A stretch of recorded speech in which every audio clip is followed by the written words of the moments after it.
Hello and welcome back to another episode of Beyond the Things Written. Today, we're going to get right back into it. Watchtower article from October 2025 is about joy. Or as Brother Gadden, my CEO, used to say, joy, joy, brothers, joy. And that sounds harmless enough. Joy is something everybody wants, especially in difficult times. But as usual, the interesting part isn't what the article says outright. It's how joy is defined. How is it measured? And most importantly, who gets to decide whether you're allowed to have it? The article opens up by acknowledging something that is obviously true. The world is full of stress and sadness and hardships, and even Jehovah's Witnesses are not immune to that. That admission matters because it immediately creates a problem the organization has to solve. If members are anxious, discouraged, or unhappy, the question becomes, why? The article opens by acknowledging something that is obviously true. The world is full of stress, sadness, and hardships, and even Jehovah's Witnesses are not immune to them. That admission matters because it immediately creates a problem the organization has to solve. If members are anxious, discouraged, or unhappy, the question becomes why? The article's answer is carefully framed. Joy, we're told, is stolen by three main thieves: life's problems, unfulfilled expectations, and self-indulgence. That framing already tells us a great deal because what's missing is just as important as what's included. And that's always like that, isn't it? Look to what's not included or said. There is no category for organizational disappointment, no category for burnout caused by constant expectations, no category for joy being drained by fear, guilt, and spiritual surveillance. Those explanations simply don't exist in the article. The core premise is established. Jehovah's happy, Jesus is happy, and therefore if you are close to Jehovah and obedient to him, joy should naturally follow. And when joy doesn't follow, the assumption is not that something might be wrong with the system, but that something, of course, is wrong with you.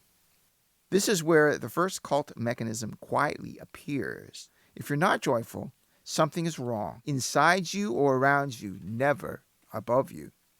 The system itself can never be wrong. Emotional outcomes are framed in a way that automatically exonerates leadership, doctrine, and structure. The article goes on to discuss life's problems as the first thief of joy: illness, persecution, aging, financial hardships. These are all real issues, but the solution it offers is revealing. The answer is not relief from pressure or permission to rest. The answer is endurance, gratitude, and acceptance. In other words, cope better. This reinforces another familiar pattern where spirituality is measured by performance. You're encouraged to evaluate your faithfulness not by honesty about your limits, but by how well you endure while remaining positive. You're exhausted, discouraged, maybe quietly burned out, and the solution offered isn't relief. It's a reminder to be more joyful, brothers.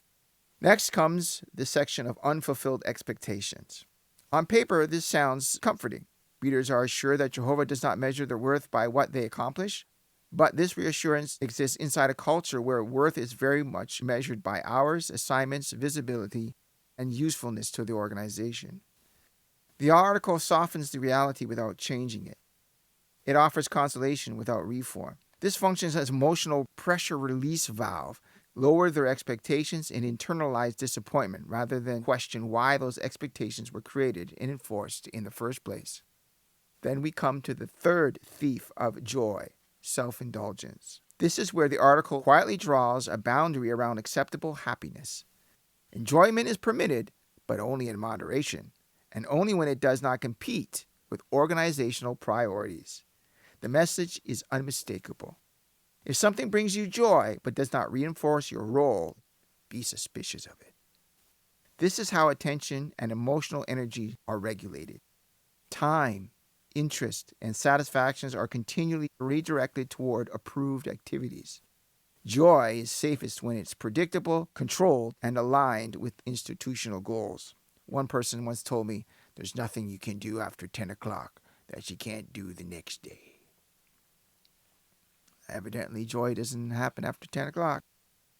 Now, throughout the article, joy is never described as something that might arise from freedom of conscience, personal boundaries, or autonomy. It's always relational. but that relationship is carefully mediated. Joy flows from Jehovah through obedience, through the organization, and then to you. There is no allowance for joy that exists outside the channel. By the end, the article reassures readers that Jehovah is exceedingly joy, and that joy can always be recovered by staying close to him. But staying close is never defined simply as trust, faith, or conscience. It's implicitly defined as continual loyalty to an organization that claims to speak for Jehovah. And this is where the accountability question becomes unavoidable. If joy is always the individual's responsibility to recover and never the leadership's responsibility to protect, then what's being described isn't spiritual care, it's emotional outsourcing. What this article ultimately offers is not joy in a biblical sense, it's moral management, keeping people functional, loyal, and emotionally self-policing. Joy becomes a responsibility, a test, a sign of loyalty. And when joy is missing, the solution is never accountability from its leadership. It's increased endurance from the individual. That isn't accidental. It's structural.